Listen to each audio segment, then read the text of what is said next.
ಕರ್ತವ್ಯ ಪಾಲಿಸಲು ವ್ಯರ್ಥವಾಗಿ ಆಹಾರ ಎಸೆಯಲಾರೆ ಎಂಬ ಪ್ರತಿಜ್ಞಾವಿಧಿಯನ್ನು ನಾವೆಲ್ಲ ಈಗ ಸ್ವೀಕರಿಸೋಣ. ಅದನ್ನು ನಡೆಸಿಕೊಡಲು ನಾನು ಶ್ರೀ ಸತೀಶ್ ಪೂರಕರ್ ಅವರನ್ನು ವೇದಿಕೆಗೆ ಬರಮಾಡಿಕೊಳ್ಳುತ್ತೇನೆ.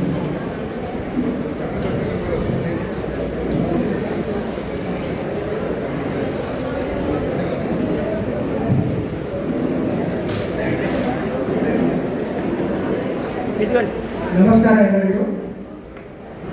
ರೈತ ಫಸ್ಟ್ ಬೆಳೆದ ಧಾನ್ಯ ಅದರ ಮಹತ್ವದ ಕುರಿತು ನಿಮ್ಮ ಮುಂದೆ ಕಿರು ಮಾಹಿತಿಯನ್ನು ನೀಡ್ತಾ ಇದ್ದೇನೆ.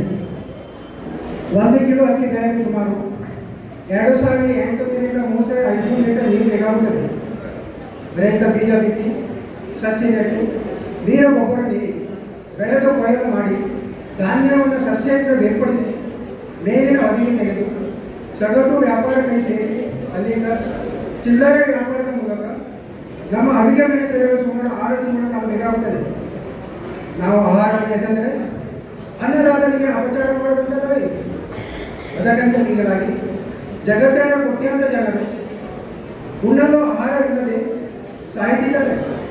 ಅದಕ್ಕೆ ನಾವೆಲ್ಲರೂ ತಟ್ಟೆಗೆ ಎಷ್ಟು ಬೇಕು ಅಷ್ಟನ್ನೇ ಹಾಕಿಕೊಂಡು ಒಂದು ಅಗಳನ್ನು ಎಸೆದಂತೆ ನೋಡಿಕೊಳ್ಳುವುದು ನಮ್ಮೆಲ್ಲರ ಆದ್ಯ ಕರ್ತವ್ಯ ಆಗುತ್ತದೆ. ಅನ್ನ ಪರಬ್ರಹ್ಮಂದು ಹಾಗೆ ಇಂದಿನಿಂದ ನಾವೆಲ್ಲರೂ ಎದ್ದು ನಿಂತು ಅನ್ನವನ್ನು ಇನ್ನೆಂದೂ ಗೆಲ್ಲಿಸುವುದಿಲ್ಲ ಎಂದು ಪ್ರತಿಜ್ಞೆ ಮಾಡೋಣ. ದಯಮಾಡಿ ಎಲ್ಲರೂ ನಿಂತುಕೊಳ್ಳಿ. ಕೈ ಮುಂದೆ ಮಾಡಿ ನಾನು ಹೇಳಿದಂತೆ ಹೇಳಿ. ನಾನು ಇಂದಿನಿಂದ ಇಂದು ಸೇರಿದಂತೆ ಎಂದೆಂದೂ ತಟ್ಟೆಗೆ ಹಾಕಿಕೊಂಡು ಆಹಾರವನ್ನು ಎಸೆಯುವುದಿಲ್ಲ. ನಾನು ಮಾತ್ರವಲ್ಲ, ನನ್ನ ಸ್ನೇಹಿತ ಮತ್ತು ಸಂಬಂಧಿಕರನ್ನು ಈ ದಿಕ್ಕಿನಲ್ಲಿ ಮನವೊಲಿಸುತ್ತೇನೆ. ಈ ರೀತಿಯಲ್ಲಿ ಜಗತ್ತಿನಲ್ಲಿರುವ ಎಲ್ಲ ಬಂಧುಗಳು ನೆಮ್ಮದಿಯಿಂದ ಬಾಳುವಲ್ಲಿ ನನ್ನ ಅಳಿದ ಸೇವೆ ನೀಡಿದ್ದೇನೆ.